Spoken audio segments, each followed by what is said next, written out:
Then, sorry na po. Special request po yun. Hindi ko po sabihin kung sino nagsabi. May I call Mr. Jade Kirk Villarosa. Nabigyan po ng memo, di ba, kanina?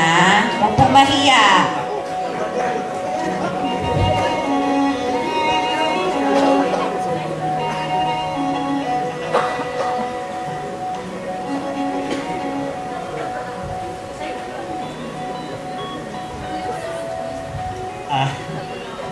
Hindi talaga ako prepared eh. Kanina lang ako nabigyan ng memo, lobat pa. Hindi ako nakapag-google. pero dati pa naman.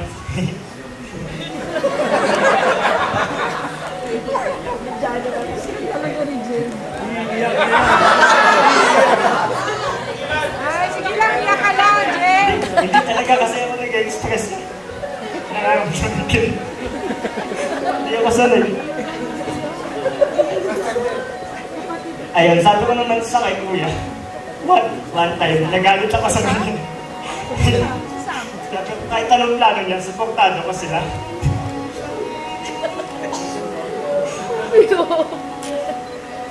Hindi kasi talaga kami nag-uusap.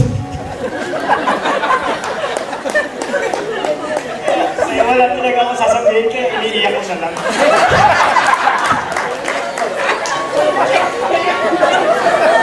Baka sakali umama.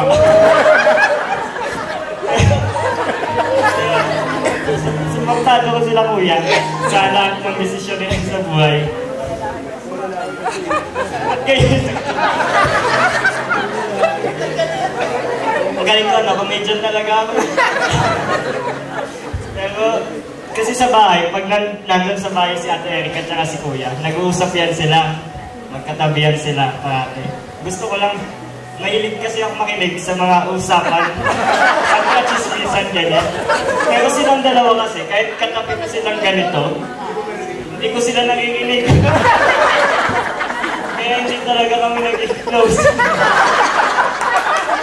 Kaya naiyak na lang ako. Masal na sila yung close.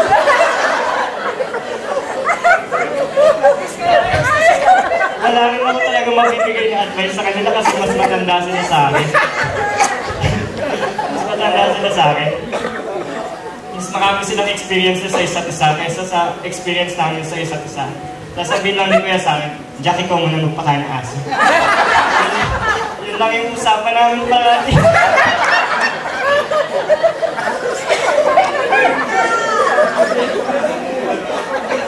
Diba? Umaba, diba? Galing ko talaga.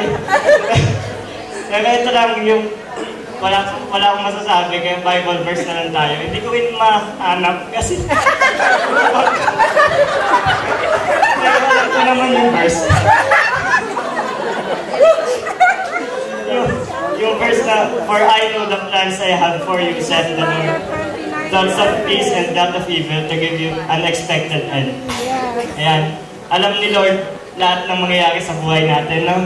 Sa buhay niya, Kuya. Ate. Kahit anong problema pa yan. Kahit problema pa ibigay sa inyo, kahit anong hirap ng problema pagdaanan niyo. Binibigay lang ni Lord yan para mas tumibay tayo. Alam niyo naman yung kasabihan na, no pain, no gain. Kaya kahit anong hirap ng buhay, huwag kayong susuko. Wala ko na yung study. Kaya nagsalita ko, supportado ko sila yun. Gusto niyo na magpakasasin.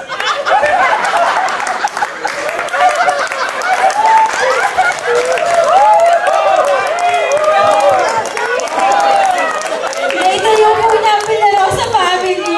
Nabigla din po ako. Pero yun, huwag lang kayo susuko kahit anong problema pagdaanan niyo. Kung mag-aaway kayo, nandun yung bahay, punta lang kayo doon. Ako bahala sa inyo, makikinig lang ako kahit wala akong makinig. Sabi lang kayo kung anong pinagdadaanan niyo. Huwag yung sasabihin na hindi niyo makaya, mga ano, pero sabihin eh. Hindi ko masabi. Kaya, basta yun, nandito lang ako para sa inyo, parate. Pag inaway ka, Ate Erica, sabihin mo sa amin, marami kami lalaki doon.